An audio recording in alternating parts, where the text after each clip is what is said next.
Hello, I'm Adam, and this video entry will explain briefly how we can live perfectly fulfilled and happy lives in a fully determined universe.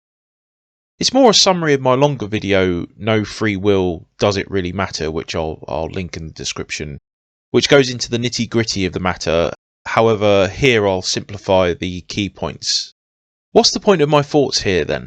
Well, I think we're deluding ourselves if we as thinking individuals don't think determinism has a strong case. It clearly does. Aside from theistic versions that are based on the laws of physics, just the causal deterministic universe is troubling and can give way to feelings of helplessness and depression that can lead to nihilism, which isn't a good thing. Determinism here is understood in the causal sense then. Every state of affairs was caused by a previous state of affairs which conforms to what we know about how reality works. Effects proceed from causes, which in turn comes from earlier causes, and so on. Since we too as individuals are part of that reality, we too and all our desires and actions are fully determined, and thus we have no free will. We could not have chosen to act any differently than what we did. At least that's the argument. Given this likelihood, it could be easy to say, well, why try anything? Why have any ambitions, or why have any hope of living any kind of fulfilled life? Firstly, what is fulfilled or a happy life though? This is kind of hard to pin down, but I would say broadly speaking, the fulfilled life, or self-actualizing one, is a life in which a given individual strives to be the best version of themselves that they can be.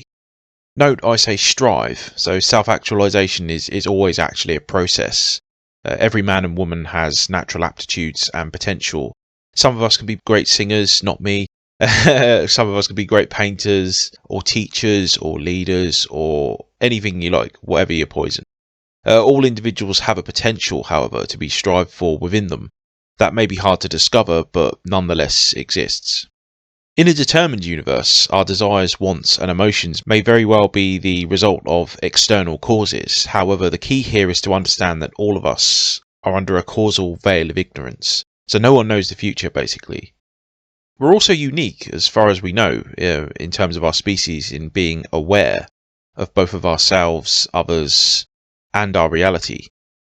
It would be foolish to say that we can't think hard and inward about the desires, emotions and wants that drive us. Self-awareness is vital to live the fulfilled life, as then we can consciously choose to act on those particular wants, desires and emotions that lead us to it. This is not to say we can change the determined course of our lives. The point is that we as individuals and society can never truly know how that journey will ultimately end. No one knows the future. Therefore, to act on those desires, wants and emotions that are conducive to self-actualization could merely conform to that determined pattern. You just don't know. Given the future is unknown to you, and given that a life of self-actualization is preferable in general principle, it makes sense to consciously choose. This is where awareness kicks in, to act on those desires, emotions and wants that lead to self-actualization, rather than not. Put into syllogistic form, it could look something like this then. So, premise 1, in a determined universe, our choices and lives are predetermined. Premise 2, no individual can know the full details of how their life is determined. Taking a sip of coffee was determined there. Premise 3, the self-actualizing life is generally preferable to the non-self-actualizing life. And then we get to the conclusion, which is therefore, even given premise 1, it is preferable to act in a self-actualizing way, given the individual can never know how their life will proceed anyway.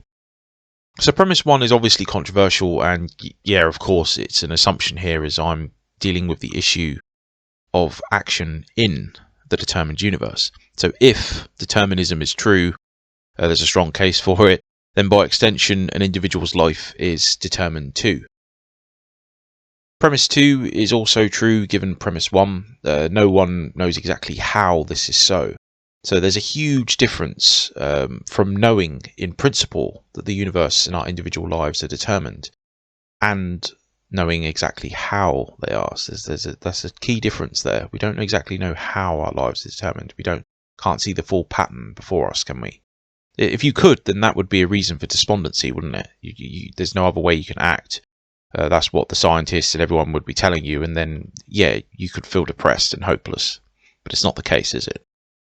So this is pretty solid. We can barely predict the weather a few days ahead, or how the economy will be a year or 6 months from now, let alone know all the incredibly complicated relationships and variables of even a single life. And even more ridiculously, an entire universe. It's not going to happen, even with the most powerful computers. Premise 3, also strong, bearing silly thought experiments, positing fictional characters to the contrary. Most normal, healthy individuals prefer to live lives in which they develop their characters and abilities as much as they can. Ask any given man or woman if they want to feel fulfilled and happy, and they're going to say yes, if honest. If they're being honest and not facetious or whatever. Yeah, given all this, it makes sense, even in a fully determined universe, to take a chance or wager on consciously choosing to act on desires, emotions, and wants that self-actualize. Note there that I'm saying that we don't necessarily choose our desires, emotions, and wants. Of course not. They just occur to us. But we often have conflicting versions of these, conflicting desires, emotions, and wants. And we can choose, at least, or we can appear to choose consciously to act on those. We all feel that we can act on conflicting emotions, desires, and wants, can't we? An example is fitness. So being fit and healthy is conducive to self-actualizing. Given the person is healthier, they live longer, think better, arguably, can do more, at least physically. So there's a lot of good things that come from being fitter. I'm still one of them. I'm still a work in progress in this respect as well. But sorry to all those people out there that aren't fit, but it's just true, isn't it? If we're being honest with ourselves. Always be honest with yourselves. Don't care what I think or anyone else. I think the most important thing is to know yourself and to be honest with yourself first and foremost, and also be honest with others. But in that hierarchy, take those steps first. So anyway, I may have a desire to lay in every day, to eat unhealthy foods all the time, etc. But I also have a competing desire to be healthy, personally anyway, which means I also have the desire to exercise, to eat healthy, at least generally, so some veg and all that kind of stuff. So I have two broad competing desires which exist in me then, arguably both predetermined according to the context here. As a self-aware and conscious individual, I can riddle out which to act upon. Notice the determined nature of the universe here is irrelevant in the moment. So path A, the unhealthy path, and path B, the healthy, are both potentialities in the moment. So I can't know which path or of action is the path I'm set to take in the determined universe. It's completely unknown to me.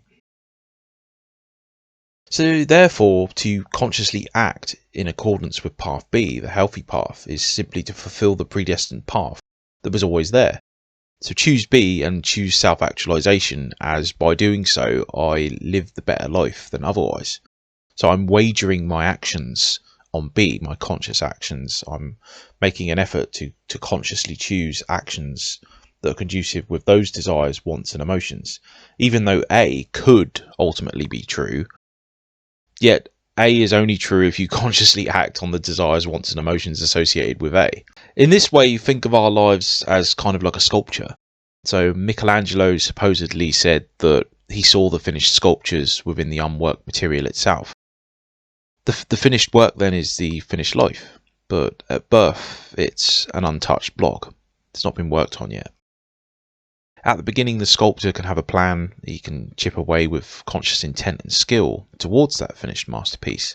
But until the end point's reached, the finished work is again merely a potentiality.